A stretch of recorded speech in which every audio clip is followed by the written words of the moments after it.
a team of journalists, activists, and researchers with three key missions. A commitment to show an unfiltered view of the before, during, and after of key events live as it happens. To defend the First Amendment using our rights of a free press. And to amplify the voices of underrepresented individuals including Black, Indigenous, persons of color, and the LGBTQIA+ community. Our team is committed to seeking equality for all and holding those in power accountable. The easiest way to support Malcontent News is to bookmark our website at malcontentnews.com, like and follow us on Facebook, subscribe to us on YouTube, and follow us on Twitter, Twitch, Instagram, and in the Google News app. To provide financial support, you can become a patron, make a one-time donation through Venmo, or link your Twitch account to your Amazon Prime account and use your free subscription to subscribe to Malcontent News. Thank you for supporting independent journalism and for being a malcontent.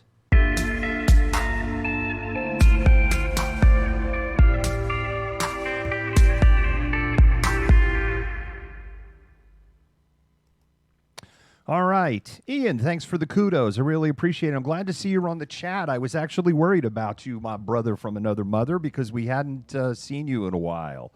We were getting a little worried you were okay. So it's good to see that you're okay.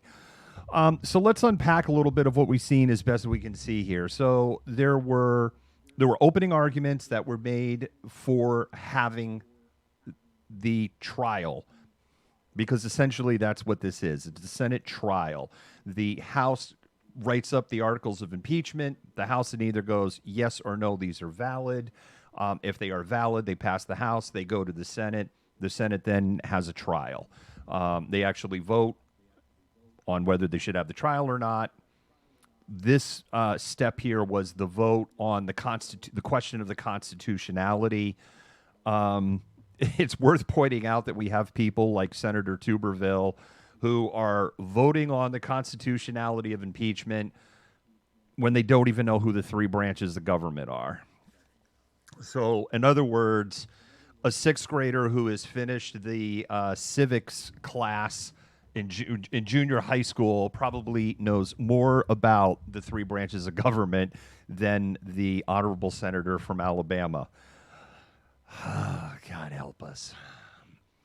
So the Democrats are, when I say the Democrats, I'm ultimately this does fall under partisan lines. The Democrats and the argument for impeachment and the legality of the impeachment essentially circled around this. There was an armed insurrection against the United States government. In that armed insurrection, there were direct, clear, and present danger to the vice president, the Speaker of the House, and members of both the Senate and the House chambers, with people there with the intent to literally murder those people. And that the people that went there were there in part because they were egged on, advocated, please come, by President Donald Trump. And in part of that, they played a video compiled. And if you weren't on earlier, if you didn't see the video, there is a ton of video that they showed that I know I have never seen before. And I know in the comments, people are going, whoa, have not seen a lot of this video. So it's really eye-opening. Claire McCaskill reported through social media that while that video was playing, there were a number of Republican senators that were like,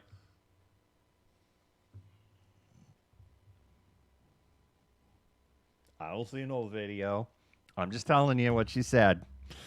And the central argument that they had on there was the constitutionality on the question of, can you impeach a president, or for that matter, vice president or former officer of the United States after they have left office? And their argument, and they framed it with constitutional law, prior presidents, prior sitting Congresses, sitting Senates, prior Supreme Court decisions, and then also channeling back to where the founding fathers were grabbing their laws when they were writing the Constitution and what inspired them, including quoting people such as Hamilton, and quoting multiple impeachment cases that were presented through the history of the United States. It's actually a very rarely used hammer. And they built a compelling case. We then had the first attorney that came on for Donald Trump to argue against impeachment. And there's just no other way to put it. I mean, it was a train wreck. I was seeing the comments. There were chuds that were living in the comments. And like even all the chuds kind of had was like Trump 2020, right? It was a train wreck. And Twitter was blowing up because I went over and looked on what a train wreck things were with the statements coming from Bruce Castor. Bruce Castor, it was just a disaster. It was like he just rolled out of bed. It was like, I'm winging this. And that's really what it felt like. Schoen did a much better job, right? Look, if you're new to the channel, if this is all new to you, yeah, we lean left, freely admit that. But anybody who's watched this before knows I will give the devil an inch if the devil gets something right. And Schoen did, I think, a pretty decent job. I am not a constitutional scholar. Schoen has spent more time in college classrooms being educated in the Constitution than I have. My sum total is a business law class and a basic criminal law class that I was required to take as part of getting my business admin degree. That is the sum total of and I can't even call it a criminal law class. It's like kind of like a law class, just like law. But it had anyway, like business 101 and then like this quasi lawish 101 thing. I'm so glad I took those courses. Anyway, he knows a lot more about it. There appears to be, in my layman's eyes, some flaws in his argument. And at the end of the day, 6 Republicans crossed the line and said, yes, this hearing is legal. So 6 Republicans, which is one more. Remember, there was a vote that, should we even do this, that Rand Paul put on the table, forced this vote instead of unanimous consent. And when they forced that vote, it was 55-45. So one more senator crossed the line. So there was one more senator in there when Rand Paul forced the vote on whether they should even have, listen to this. You had one more senator go, okay, I've heard both arguments and I'm compelled. I'm voting crossing the line. There was this comment made about this is the most bipartisan impeachment in history. That's actually a very factual statement. If you look at the history of impeachment in the United States, and I think most people think of impeachment, particularly say if you're a millennial or Gen X, your view, right? If you're a millennial Gen X, then you have Clinton, Trump, and now Trump number 2. If you are right on the line Gen X or a younger boomer, you can add Nixon into that. I was a real tiny, I didn't understand, but one of my first memories of just being a wee little lad was my father yelling when Nixon resigned. Now, I had no idea what the hell was going on. Dad was, sitting on the floor watching the TV. It's a very vivid memory of me. And I know we were on our house in a little tiny town in central New England.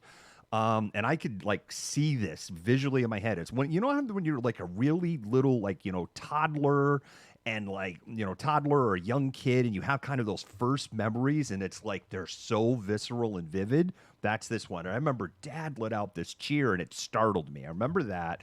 And the only thing I remember, was the words, I'm going to resign, or whatever exactly those words were. I had no friggin' idea who this guy on TV was. I had no friggin' idea what resign meant. All I know is that my dad was really happy about it. So that's the sum total of what I remember of Watergate. But if you're older than me by a few years, then you might, probably more than a few years, because you're probably not going to give a fluck if you're 10 or 11. So if you're maybe a decade older than me, then you probably have some memory of of Nixon. So 4 impeachments. But impeachment can be used on the vice president. It can be used on judges. And it can be used on cabinet members. And impeachment has been used on judges and cabinet members in the past, including only several people that have been impeached. Because most of the time, when the Senate goes, hey, you're going to get impeached, most people do what Nixon did. See what happened with Nixon? You had the Watergate break-in. The evidence was all kind of pouring out. There was the missing White House tapes. And the evidence was just overwhelming against Nixon and what had happened at Watergate. And his own party sat down with him and said, you have to resign or we're going to support impeachment. The end. And then Nixon resigned because he knew he was going to get impeached if he didn't. Now, I know a lot of people go, Nixon resigned because he had a deal with Ford to pardon him when Ford became president. Gerald Ford talked on the record on why he pardoned Richard Nixon. And the challenge was that at that time in the United States history, the United States just had its ass handed to it in Vietnam. You had the sexual revolution. You had a cultural revolution going on. You had counterculture going on. You had racial divide in this country where the echoes of that were starting to settle down because you had the 60s. You had Kent State in 1970. You had riots, you had cities burning down, there was an energy crisis, there were challenges in the Middle East, we were in the middle of a Cold War, we're like, Russia's going to nuke us at any second. And like, seriously, if you're a millennial or younger, you don't know the specter of Cold War. Like, I know there's still that specter, like China or Russia could just get a wild hair one day and go, we're taking you out. It was way different. Prior to like 1987-ish, it was way different. And I always tell people, look up Operation Able Archer, 1983. Look it up. It is a miracle that we are even having this discussion right now because the Soviet Union actually committed to launching their nuclear weapons against the United States because they mistaken a war game that was going on between the United States and NATO as a valid preparation for a first strike. And so Russian command and control became absolutely convinced that the United States, along with the NATO nations, were going to first strike nuclear attack. And they were like, we have to strike back. And so the Russian command and control actually ordered the release of nuclear weapons. And the only thing that saved us from nuclear annihilation is their command and control systems broke down in the metaphorical sense. Not that they had technology failures, but there were systemic failures in how they had set up their programs to launch, to release nuclear weapons, which in itself then becomes really ironic because if Able Archer had been a real strike, but I'm serious, go look it up. We were minutes from annihilation in 1983. That's what I grew up in. It's really different today. So it's just a different specter. And so the reason I explain that with Ford is that Ford's argument was that the country has been ripped apart at the seams and that there has been a decade of unrest and that they needed to kind of put a finish line on 1964 to I say 74, it's 73, but kind of, 1964 to 1974. They had to put a finish line on those 10 years of unbelievable unrest and unbelievable going on in this country. And the Nixon presidency was horrible. And, here's the other thing on the this argument. Nixon's worst crime isn't Watergate. Something that we've learned about Richard Milhous Nixon is that he and his team in 1968 torpedoed the Paris Peace Accords with North Vietnam to perpetuate the Vietnam War to help him get elected. Literally, tens of thousands of U.S. soldiers died because of Richard Milhous Nixon. Hundreds of thousands of South Vietnam, North Vietnam, Chinese soldiers died because of Richard Milhous Nixon. The killing fields in Cambodia happened because of Richard Milhous Nixon. Thailand having this weak government for decades, Richard Milhous Nixon. In history will as the years go by, that is what will ultimately get hung around Nixon's neck. We only learned this a few years ago because the information was declassified on that. Go ahead, look it up. It's just horrible. So this has been used, but when it's been used, this is a partisan tool. This is a tool that has just been used where typically one party. So this goes to this whole long explanation. Now we're going to circle back to, well, why did they say this is bipartisan? You've actually never had a situation where this many senators and this many Congress critters in the House have crossed the line and voted over to the other side. My appeal, not that I believe for 1 second that any sitting senator or Congress critter listens to one word that I have to say, but my appeal is this. If your motivation for voting no is out of fear, either fear that you won't get reelected or fear because of direct threats to your family, because we have heard that there are people in the House and Senate saying they do want to vote for impeachment, but they are afraid because of direct threats they have received. We, the American people, deserve to know if you are facing domestic terrorist threats. Because to give domestic terrorist threats a hall pass, if you as a congressperson or a senator are being threatened, or your family is being threatened to the point that the threats are against your life or your family's life, and then so you're going to appease that? What do you think is going to happen if you appease that? They're just going to keep threatening you, and they will keep turning the volume up. You know how you deal with a bully? That's how you deal with a bully. You punch them harder. Because when you punch a bully harder, they go, ooh, I didn't mean that. No, I'm sorry. And it's a great example when you look at what happened up on Capitol Hill. They were stunned, right? The police were hung out to dry, and there's a whole other investigation that needs to go on why it was so easy to take over the Capitol, because it's one of the biggest intelligence failures in U.S. history. It is on the same level of intelligence failure of 9/11 and the same level of intelligence failure in the bombing of Pearl Harbor. It is a stunning. And what is coming out as time goes by, it wasn't a lack of intelligence. It was ignoring the intelligence that was there. And there has to be serious answers for this. But look, as somebody who has covered these protests, I know Ian from Concrete is on here listening. You start getting peed on, you move away, bully or not. Yeah, exactly. Yeah, exactly. I love it. Ian from Concrete Reporting is on here, and I know he can testify to this.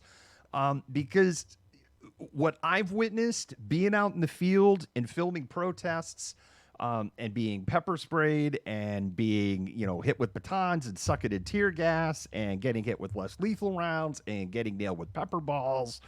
And I watched what happened in the Capitol in horror, but in the same token, I'm sitting here like, they pepper sprayed me. I was like, you have to be fucking kidding me. And you call us snowflakes. And we snowflakes. Because I'll tell you, during Black Lives Matter protests, I saw incredible bravery from unarmed protesters, from National Lawyers Guild, from ACLU legal observers, from street medics who literally ran into the line of fire while they were literally being targeted with flashbang grenades, which more and more police forces are going, we're not going to use the flashbang grenades because, they're really like a weapon. They're really not it's not like throwing fireworks at people. I mean, little fireworks. It's like, oh no, you can actually they're meant to hurt people. That is the design of a flash bang grenade. And that is the design of it. They are designed to deafen, to blind, and disorient temporarily, but that is the purpose of this. But they cause permanent hearing damage. Yeah, I can tell you firsthand they cause permanent hearing damage. And they give off one hell of a concussion if one's thrown right at you. You can ask me how I know that. But, no one's ever, that's bad. Well, why did they do that? And so they were bullies on 1-6, and they didn't even get punched hard. I know one of the things in the streamer community that we all talked about is like just, what a light touch they got. If the insurrectionists had got the same treatment that Black Lives Matter got in June, oh my God. But you see, that's the whole point. If they had gotten that kind of treatment, they'd crawl back under the rocks. Flat out. And they'd be mad. They'd go home. They'd burn their Blue Lives Matter flags like a lot of them have. Irony. They'd be all mad at the police. Oh, that's right. You figured out that the police serve the state? Oh, welcome. We're here to embrace you and your realization of that. No, the police don't serve you, dumbasses. Yes, those two. LRADs and huge tear gas clouds.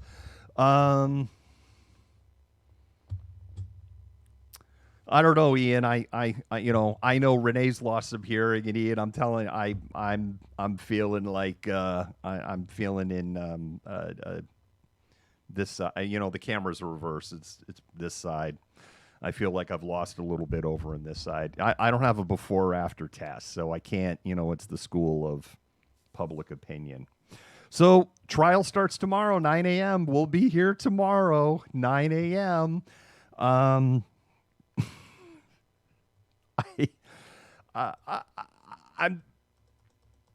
I'll be very curious to see if Bruce Castor, how much of a role Bruce Castor is going to play tomorrow. I would almost take a bet that Bruce Castor, could he be fired today? Because Bruce Castor was abysmal today as an attorney. If that was my lawyer, oh my God, I'd just be, I'd been tugging on his arm, and be like whispering in his ear, and it's like, I want to stay because I am firing you as my attorney right now, and you need to tell the judge that your client has just advised you that they want to terminate you as their attorney, because holy shit. Oh, with Bruce Castor, that was just a train wreck. I don't know. And the other thing that a little bit surprised me with Bruce Castor, like Donald Trump is supposed to be really image conscious. This is his thing. You need to be made up right and look right and yada, yada. I don't know how much weight of that is true. I don't know how much of that is true. And I am not going to go here and start cherry picking men and women that were in the administration, based on their balding gray hair dude. So I'm not going after anybody on looks, but I will go after Bruce Castor on holy shit, that suit is from 1998 and it looks like it fit him 30 pounds ago. I'm like, you're on the television of the world, literally. You're on the stage of where everyone is going to hang on every word you could say. And you went to the Men's Warehouse going out of business sale and you're like, what do you have from 2 decades ago? Because I got something important. And they were like, well, we got this one suit here with pinstripes, but it's 2 sizes too big for you. And we can't get perfect. I'll take it. Because in that situation, it takes away from the credibility. And look, if it was a woman up there and they were in a muumuu or something, I would be making kind of the same argument. I'd be more delicate about it because I'm not misogynist. But this is a situation on the clothes makes the man. I used to get a lot more dressed up for happy hour, if people remember that, and I've just kind of embraced COVID at this point. Yeah, I saw that 1,000 messages. And it's like the pinstripe. It was this bad mobster suit from the 90s that didn't fit. I'm going to let it go at this point. I've hashed on that enough. So both sides have not waived calling witnesses. If neither side calls witnesses, this is just BS. I know Lindsey Graham made this like really bizarro threat last week, a week ago today. We covered it, or 8 days ago. 8 days ago, we covered it on the 1st. He made this bizarro threat of like, well, if you call witnesses, we're going to call in the FBI and have them explain everything that's going on. And we're like, Lindsey, please call in the FBI as witnesses, please.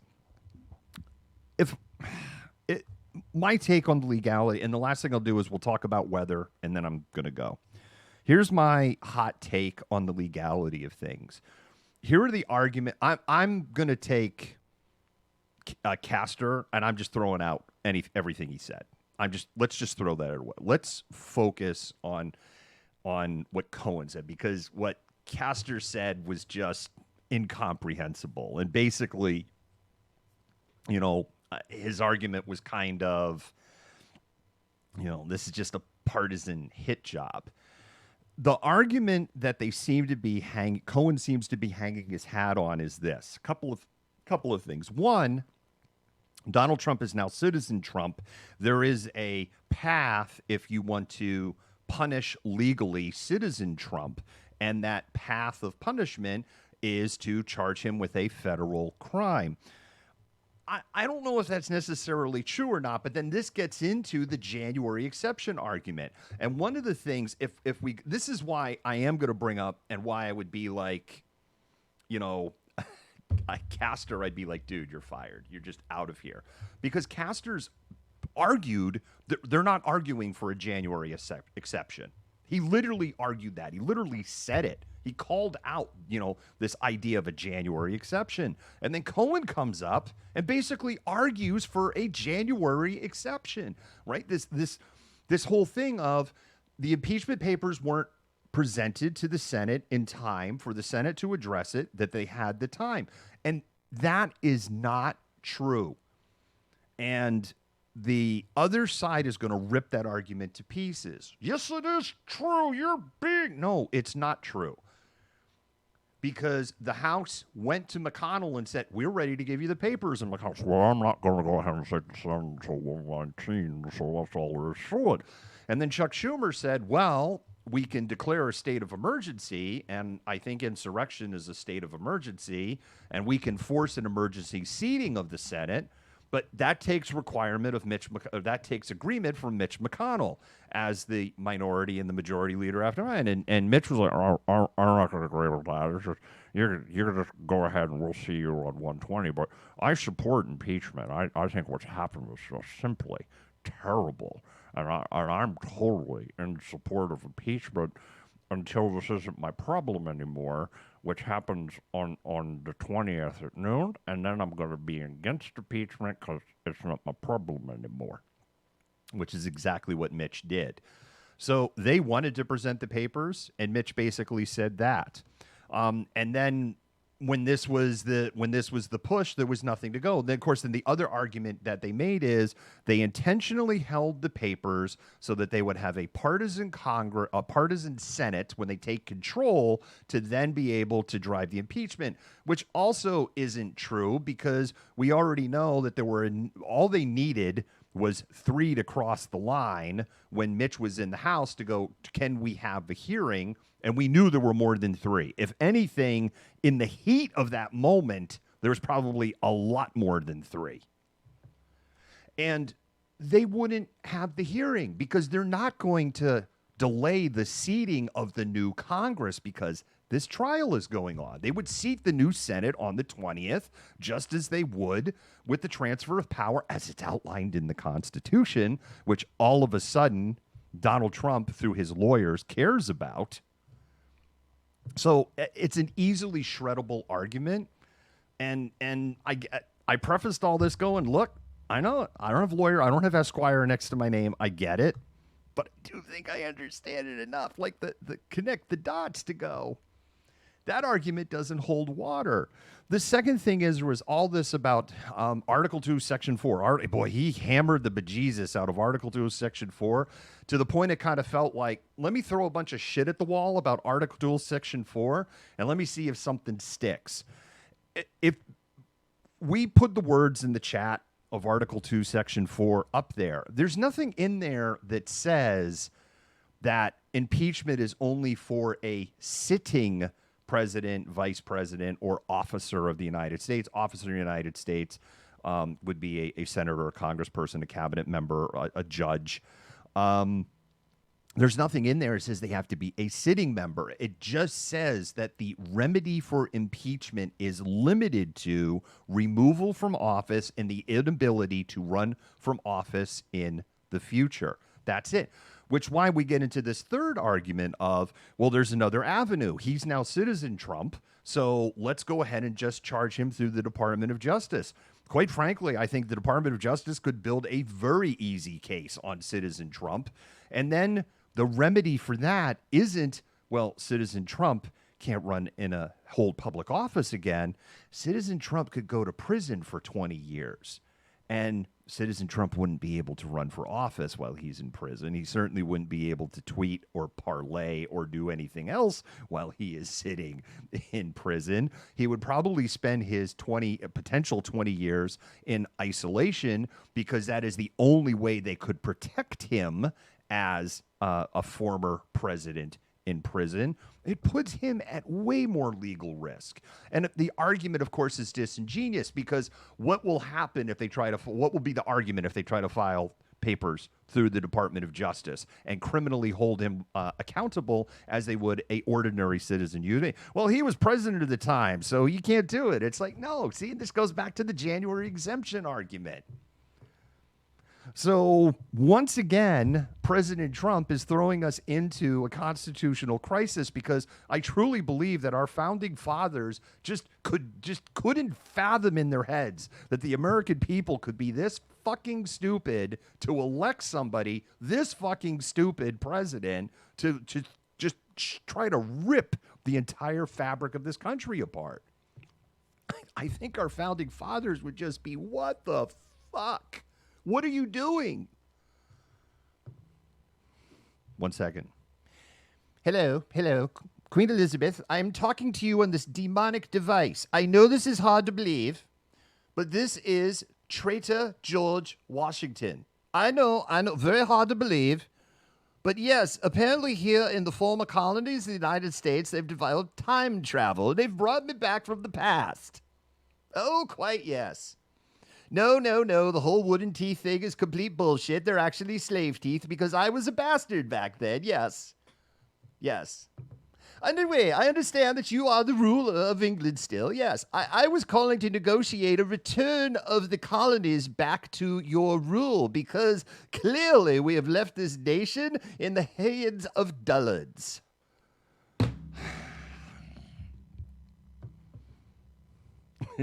Queen Elizabeth would hang up on his ass. And not because it's like, stop crank calling me. It's like, we are not amused. The other argument that jumped out at me, it's like, if you impeach this, if you go through with this, the United States will lose their standing in the world because, the implication is, we'll be seen as like some kind of banana republic out to get each other. We crossed that bridge. We crossed that bridge like 4 years ago. You haven't been paying attention. If we don't impeach him, if there is no consequences for a reverse coup, a violent coup, where's the Blue Lives Matter assholes in all of this? It's gotten awful quiet. Oh, that's right. They burned the Blue Matters flag when they got home because they learned that the police serve the state. They don't serve their happy asses. Oh, that's a bitter pill to swallow. Welcome. We welcome you with open arms. Cat. You have this shoots hole in this other argument, which is, we will look worse if we don't do anything because because the world used to look to us as the beacon of democracy. The world has made it very clear we don't have the moral high ground on that one anymore. Like, sit down and shut the fuck up. We're listening to Macron in France and we're listening to Trudeau in Canada. That's where we're kind of getting our shining light of democracy at this point because you assholes have fucked this up.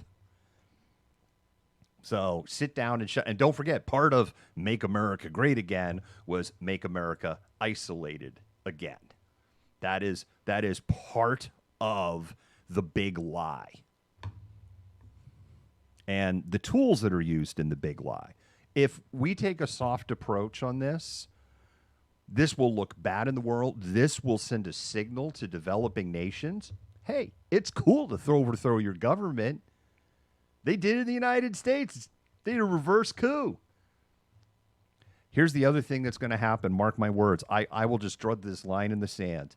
If there is a weak response to we're now up to over 200 people arrested, by the way. If there is a weak handling of these cases of the 200 plus people that have been arrested, if there is not a full accounting for how deep this rabbit hole went, if there is not a full revelation on what happened in the Pentagon, what happened at the Capitol Police, what happened at the Department of Defense, what happened with the Joint Chiefs, what happened with the National Guard commanders, why were the police so unprepared?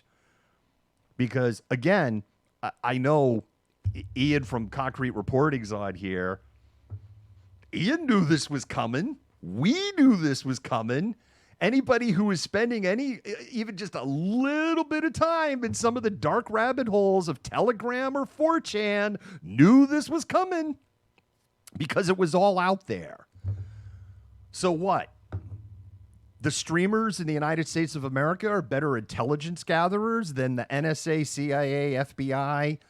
Bullshit. They ignored it. And then not only did they ignore it, but they hanged those officers out to dry. And, look, you hate the police. You want to... I'm not an abolitionist on the police. I've made that really, really clear. I believe that there are situations where you need police and that you need police that have guns. But I think that there are way more situations where we have police with guns show up in situations where you don't need a police officer with a gun. Like a car chase in Idaho that went bad last night, and the police accidentally shot a homeowner in his own front yard because, of course, like this is irony, right? This homeowner in Idaho last night probably was like, "Oh, there's blue lights. It's like an episode of Cops Outside, and I got my gun, and this is America. Trump. I get to do what I want to do. I'm gonna go outside my gun, and I'm gonna go ahead and and he got a cap popped in his ass because the police is like, dude with a gun, boom, over friggin' a car chase that went bad. This dude's dead. And the dude's dead, it's probably a chud. It's Idaho. There's like 1.5% of the right. There's like a 99% chance this is a non-BIPOC person that was shot in Idaho. I know I don't want people to lose point or start putting words in my mouth and where I stand on the police. Those officers in the Capitol were friggin' hung out to dry. And not only were they hung out to dry, but the orders that were in place on how to handle that, it's like institutional racism at a huge scale on display for the entire world to see. Which goes back to my earlier point. If they had been, if on 1/6, if they were as ready as they were on 1/6 as they were for what was peaceful protesters outside of a church when they went through and pepper sprayed and rubber bulleted and batoned everybody so that Trump could stand in front of a church and hold the Bible upside down like we're watching friggin' Damien Omen movie. Notice he never went into the building because he might have burst into flames if he did. If they had hit him that hard, I'm telling you, they'd be back under their rocks. They were mean to us.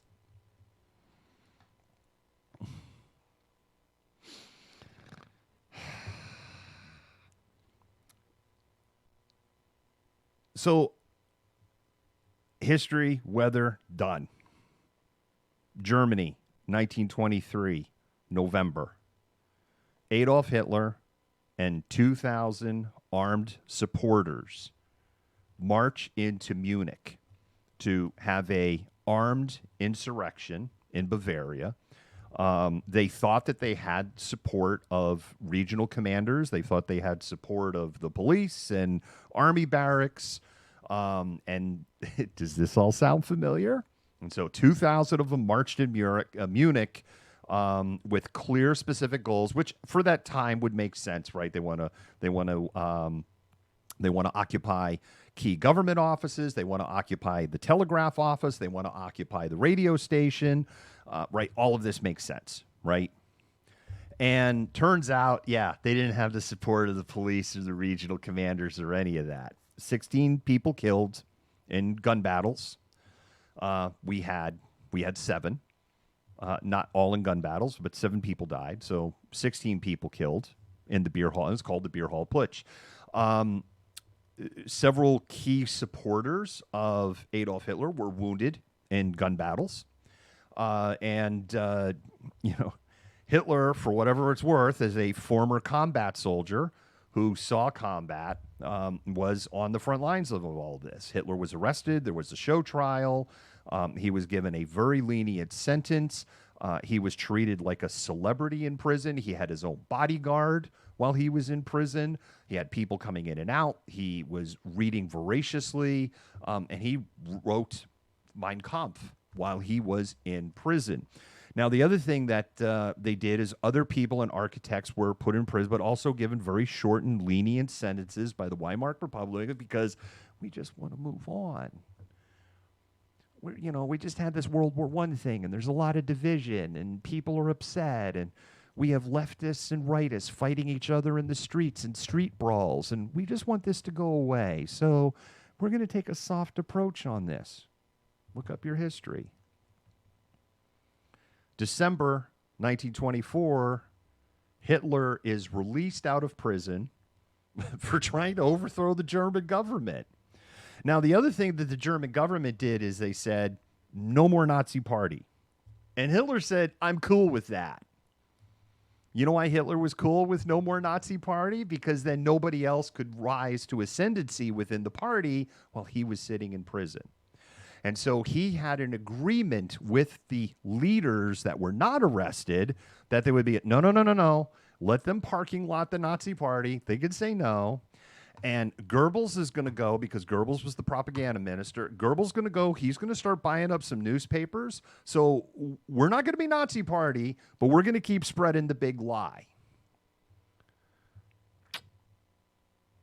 Donald Trump in June of 2020 was negotiating through the Trump Organization to buy a 40% stake of Parler. Now, Brad Pascal was heading up those negotiations. Brad Pascal got fired after the disaster in Tulsa, Oklahoma, where it's like, oh, there's going to be 100,000 people show up, and like 7,000 did, and like 2,900 of them were paid actors. And it turned into a COVID super spreader event that literally killed a key supporter of Donald Trump. Kind of a disaster. So Brad Pascal gets fired. In November, it came up again.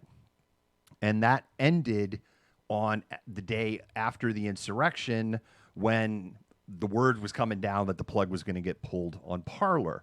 And in exchange for the 40% ownership stake, Donald Trump would be the exclusive, Parler would become the exclusive social media channel. This is in BuzzFeed News. BuzzFeed News investigative report has actually gotten pretty good.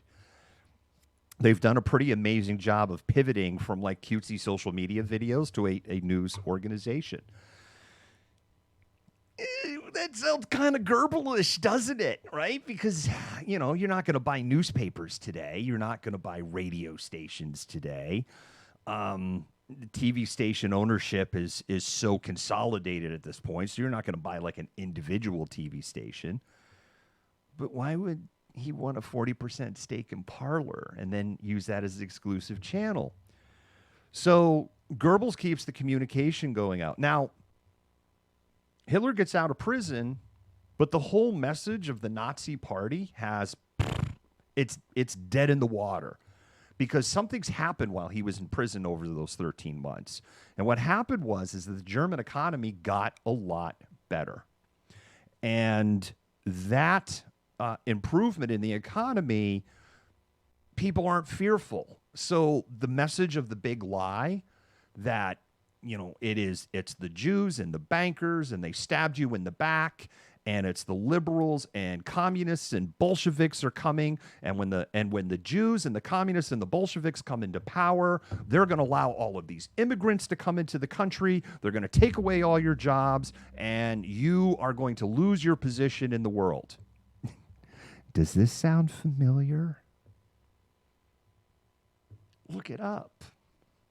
I mean, it's literally almost to the year 100 years ago. It's the same playbook. So the big lie has no traction. And then there was this thing called the stock market crash in 1929 on October. U.S. stock market implodes. Now, Germany owned a shit ton of money and out of the Treaty of Versailles. And the Treaty of Versailles was a disaster because there were a number of people, including Winston Churchill, who also kind of talked like a cross between Mitch McConnell and Richard Nixon with a British accent. Even Winston Churchill was like, this is a disaster, right? There's going to be another war because of how lopsided and how bad this is. But France wanted Germany really punished. And part of this was huge cash reparations. And must-run segments are gross. The world is trapped in loops. Oh, yes, I would agree.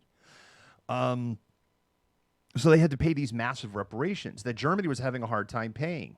But it was okay because the economy was booming in the 20s. So U.S. bankers, right? Because one of the things that you hear about at the start of World War II is you hear things like, well, IBM at the time was making cash registers, but it's like, well, IBM benefited from this. The brand Fanta, the Coca-Cola brand Fanta, that is a Nazi brand. Look it up. When World War II started and Coca-Cola had to pull all of their operations out, that didn't mean like all of a sudden those soda factories went away.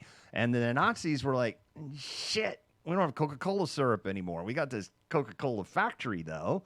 And they developed Fanta.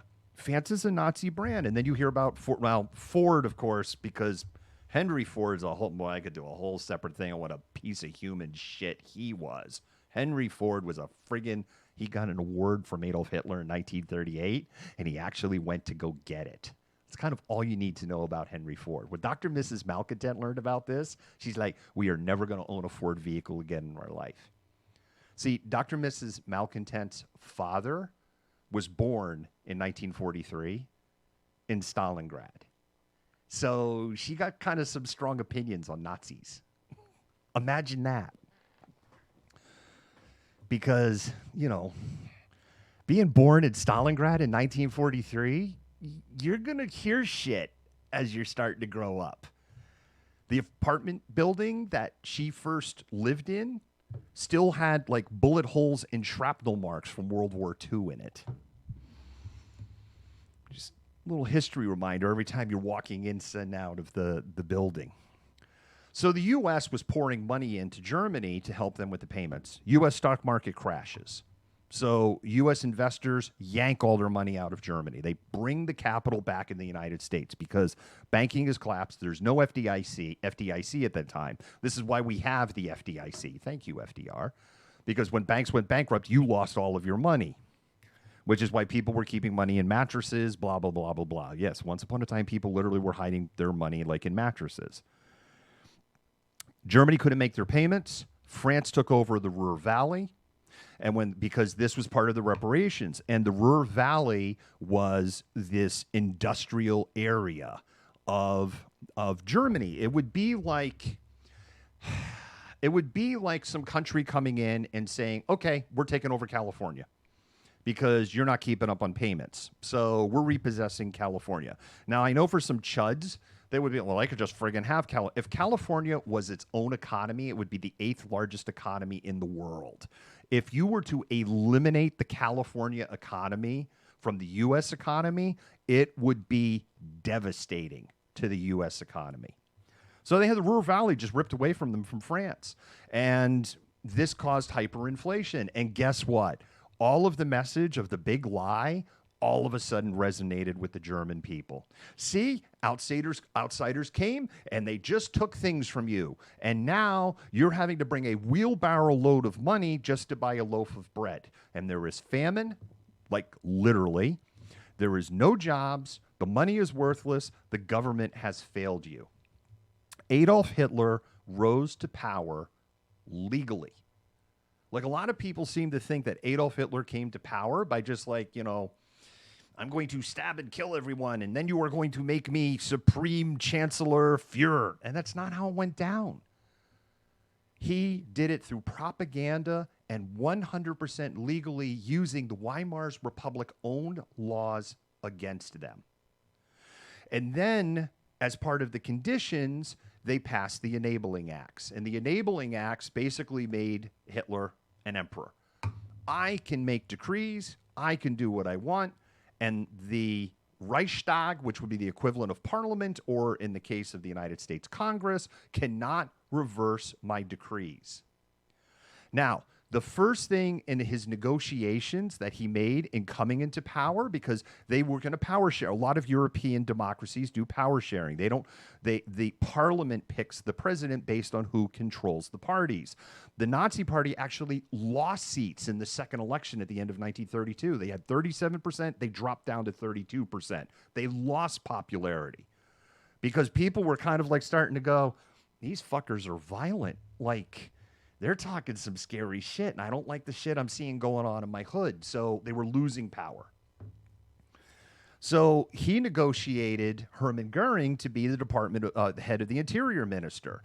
Now, the Interior Minister was actually kind of a hollow job at that time in the Weimar Republic. But there was one thing that Hermann Goering had say over. And the one thing that he had say over was he controlled the National Police Force and the commanders of the regional forces. So the first thing, day one, Hermann Goering made 50,000 SA troops. So think of it as like Proud Boys on steroids, and said they're police officers now. That was day one. Enabling acts. And then you had the Reichstag fire, where, again, think like the Capitol burning down. And they pinned it on a 17-year-old communist. And they see, it was the communists that did this. And he engaged the Enabling Acts. And then there was the Night of the Long Knives, which at that point, there was nobody left to kind of say, hey, no, not a good idea. And the other thing that happened with the Enabling Acts is Dachau was opened in 1933, the first concentration camp. And the first concentration camp did not have a single Jew in it. The first concentration camp had communists, socialists, educators, and trade union leaders. Liberal, liberal, liberal, liberal. That's not true. They had the word socialist. It was the National Socialist Workers' Party. They were socialists. Look, if you're going to drop that dumbass argument, then I guess North Korea is a democracy because they the Democratic Republic of Korea, the Democratic People's Republic of Korea, DPRK. Because, hey, they got Democrat in the name. They a democracy because they say it. Dumbasses. We are at November 1923. That's where we're at today. And so we as a nation, if we go, this will only embolden those who want to destroy this democracy. And if we go, mark my words, 10 to 20 years from now, there will no longer be, we have a broken democracy right now. We have a really broken government. No argument there. We need serious changes. We are so far from what the Founding Fathers intended, and yet in some ways we are right where the Founding Fathers intended. This is a nation that absolutely supports straight white males, period. There is so much institutional racism and elitism that is built into this system. Not going to argue that for 1 second. But as far as fucked up as our system of government is, it still continues to survive despite our best attempts to destroy it. And if you look at American history, we have tried to destroy this country multiple times. And where a lot of other countries, that fabric is not held up, this fabric is held up. They got a fair amount of things right. They got a lot wrong. Look, if I could go back in time, the one thing I would tell the founding fathers, if I was like, look, if you could, of course, you could, somewhere in the Rick and Morty universe, there's a parallel universe where the founding fathers sat down and said, we killed slavery back in Continental Congress sat down in 1775, and they started laying the foundation for the Declaration of Independence, which technically wasn't signed until August of 1776. July 4 is basically when it was read out loud to people. That's all it is.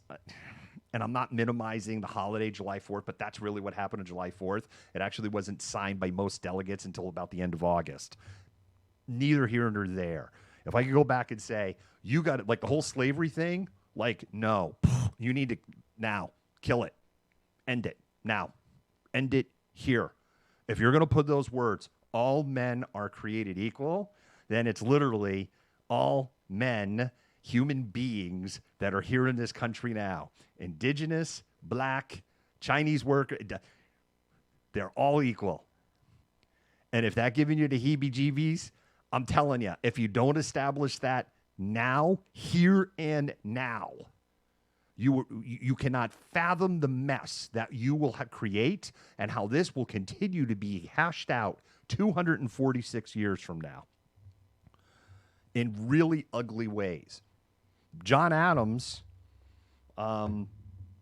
he predicted, he said within 100 years, right, there'd be a war. He was off by 15 years. He predicted it. He could see it. And I get it. And look, you can roast me in the comments of this. I totally get it. The colonies were not going to convalesce. South Carolina was an utter holdout. They were like, fuck you on this whole slavery thing. And like, you need to just take all that language out, or we're not doing this. And if the colonies weren't united, they knew that England would just use South Carolina as a wedge, and it wouldn't. So this is why we wouldn't have America, and we'd be singing "God Save the Queen" right now, and we wouldn't have had the War of 1812 with Canada, and we'd be eating crumpets, and Boris Johnson would be our leader. Oh, fuck. He's almost as bad as Trump. At least after Boris Johnson got COVID, he was like, whoa, this is like, we have to start taking this seriously because, damn.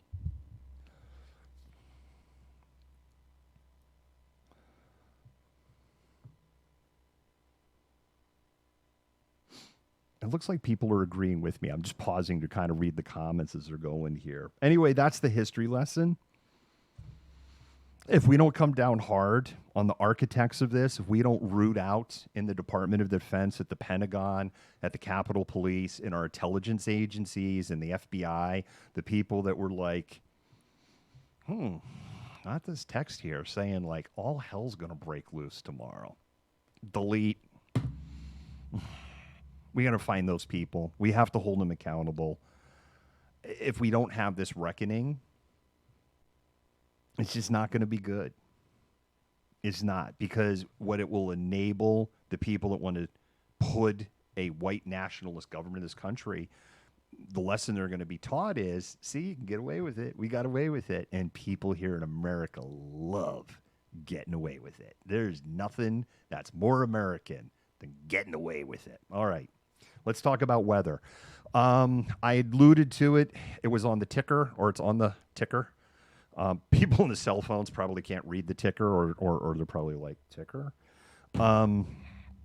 This is what I think for snow. I'm going to actually put a line in the sand here, so you're hearing it first. Tomorrow, Wednesday, it ain't snowing. No, it ain't snowing.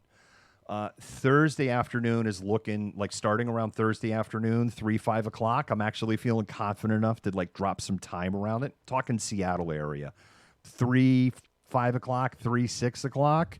I think we're going to start seeing widespread snow through the lowlands here. I think, again, Portland, Southwest Washington is going to get more than Puget Sound, but we're not going to escape. I wouldn't be surprised to see a winter weather advisory for Thursday. I think it's going to snow, not heavy, but I think we're going to see snow, accumulating snow Thursday into Friday early morning. Friday, I don't think we're going to get a lot of snow, but Friday is going to be cold. There's going to be very, very little melting of anything that we get. Thursday is going to be really cold. Friday is going to be really cold. I've already hammered that King County is like, we are not going to be opening up warming centers because COVID, which is bullshit, because bowling alleys are freaking opened up. So I don't know. You want to help the unhomed? Go buy them some frames of bowling and go take them to a bowling alley. The bowling alley owners better not complain because they've been screaming how they got no business. So if you got people in there paying for frames of bowling, they should just be happy to have the friggin' money. And everybody's winning. You can have some homeless people get some entertainment, do something fun that they may not have access to do, and the bowling alley's making money, and they're warm. So there's my advice. People should just, because it's not really expensive for frames of bowling. So if King County's not going to open up warming centers, I'm just going to drop that idea out there, mutual aid. I think bowling alleys would make really nice warming centers. Unhome need to behave in there. Anyway, they're not going to open that up, and we're going to have our coldest temperatures that we've probably seen since 2014 on Thursday and Friday. Friday evening after sunset, I think we're going to get another shot of snow, and I actually think that's our bigger chance of snow, but I'm not – it's too far out for me on Saturday to go, I think we're going to get this. But I do think right now – we're going to get more snow on Saturday than we're going to get on Thursday and into Friday morning. I think all told, when you add it up, Thursday, midnight, Friday, midnight, Saturday, when you add the 3 days, I think for most of Friday, it won't snow. You'll have kind of the taper off and you'll have the taper up at the end of the day. I think when you add it all up, I'll say 7 to 9 inches. That's kind of where my head's at right now, or 6 to 9. I'll say 6 to 9 inches. And, that's east side. So Kirkland, Bellevue, Woodinville, Redmond, Bothell, Kenmore. That's kind of what I think right now.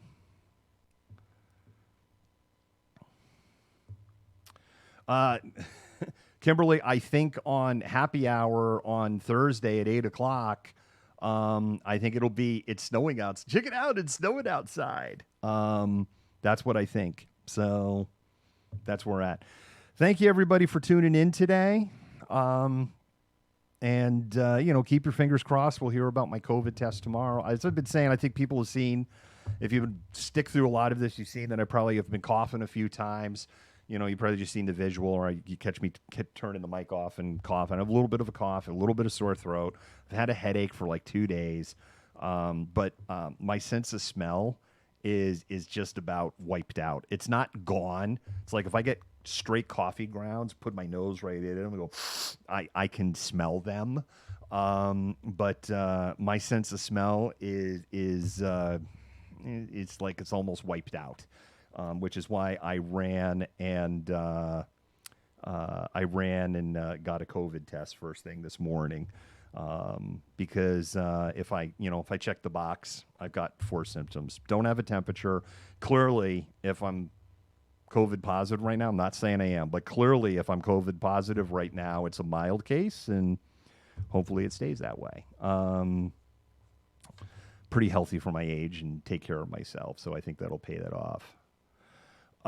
Kimberly, my suspicion would be if I got it, my suspicion would be it would have been at the vigil for Summer Taylor, because that is the one point where I had kind of broad contact with a number of people. Yes, double masked, yada yada, but they're not 100%. And if there is the more aggressive version, right, this UK version, and the South African variant, and then there's this Los Angeles version, but that doesn't seem to be grabbing a hold.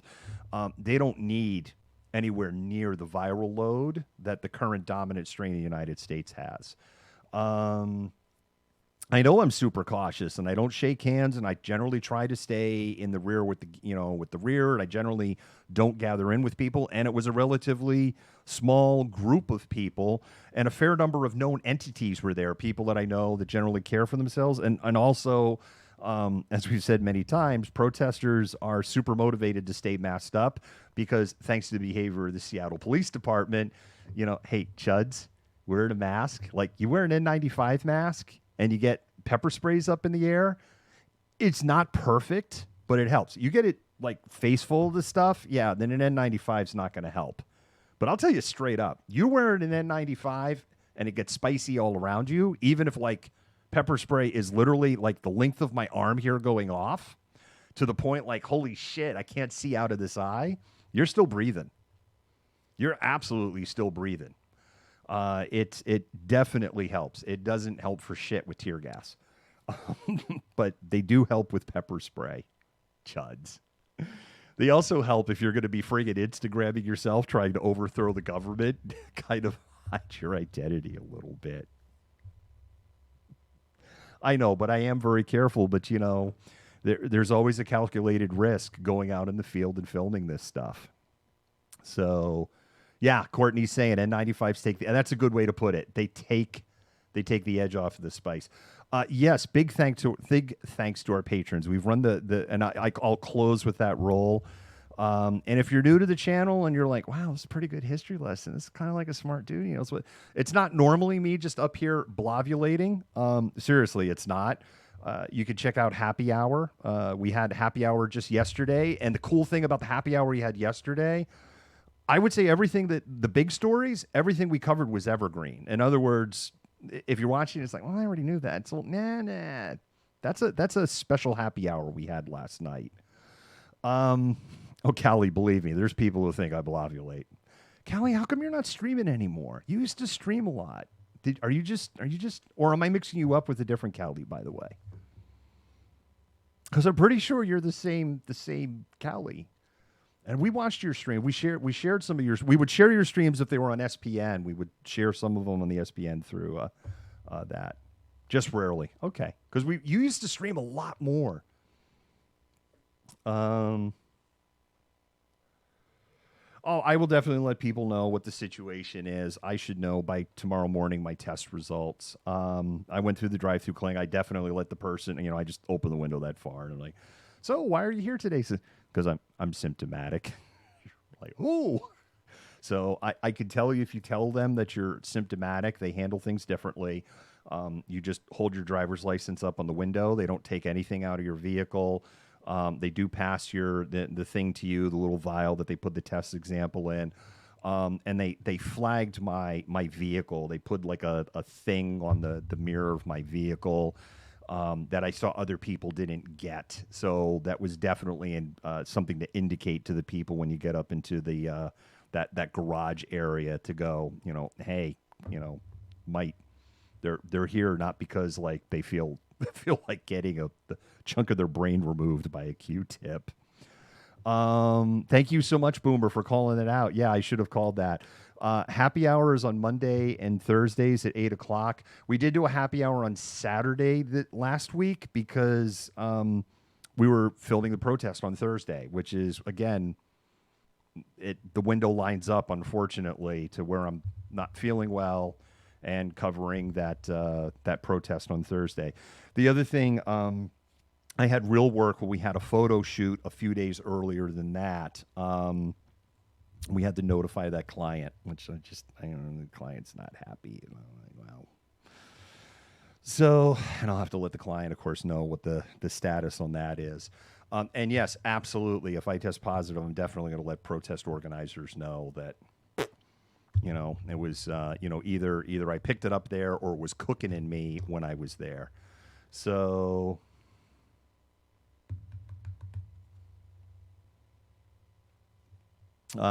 again, Kimberly, I wouldn't read too much into it. I'm not saying that that's where I could have picked it up in the grocery store, right? It could be, I can't say that it was this this bizarro interaction that I had with the dude, because that's too long ago at this point. Yeah, the new variants, Kimberly, are definitely, particularly the South African variant. We have it on the scroller on the bottom, right? That South Africa has stopped using the AstraZeneca vaccination because they've concluded it's just not effective enough against the South African variant. It's not that it's not that it doesn't work. They're saying it's not working enough, which means it's under 50% effective, which from a clinical standpoint means it doesn't work. It doesn't. Under 50%, it might as well be zero. The minimum threshold for a vaccine is 50% effective. I would just think that this is all said and done with Weird Dude, Kimberly. That's my view. All right, folks. Thanks, everybody, for tuning in. We're going to go ahead and roll the close and also thank our patrons one more time. If you appreciated what we did, you can become a patron for as little as $5 a month. You can help keep independent media independent. We don't run ads. We don't have full say on Twitter. I just don't want on Twitch. There's ads on Twitch. Yeah, I know. That's Twitch, right? But we don't actively put ads on any of our content. We don't have ads on our website, malcontentnews.com. We really want to stay ad-free because otherwise, if we're running ads, we're beholden to our advertiser and the advertisers, and then that makes us beholden to their editorial points of view. And you're like, wait a minute, you run ads for Black. We don't charge for those ads. And I've said before in the past, I haven't said this in a while. If you're a BIPOC business, if you're a BIPOC small business, and you just want us to run a spot, you could just give us the spot and we'll just run the spot and we don't charge you because we amplify Black, Indigenous, person of color voices. And if you're a BIPOC, LGBTQIA owned and supportive company, boy, we'd be all over running ads for you because that is to the core of what we are. But anyway, you become a patron, or you can go to Venmo. We're on Venmo with the Malcontent. You could literally just drop a couple of bucks in the tip jar. Every little bit helps to keep the lights on. And so with that, I'm going to say, Malcontent out. Malcontent News is a team of journalists, activists, and researchers with 3 key missions. A commitment to show an unfiltered view of the before, during, and after of key events, live, as it happens. To defend the First Amendment using our rights of a free press, and to amplify the voices of underrepresented individuals, including Black, Indigenous, persons of color, and the LGBTQIA+ community. Our team is committed to seeking equality for all and holding those in power accountable. The easiest way to support Malcontent News is to bookmark our website at malcontentnews.com, like and follow us on Facebook, subscribe to us on YouTube, and follow us on Twitter, Twitch, Instagram, and in the Google News app. To provide financial support, you can become a patron, make a one-time donation through Venmo, or link your Twitch account to your Amazon Prime account and use your free subscription to subscribe to Malcontent News. Thank you for supporting independent journalism and for being a malcontent.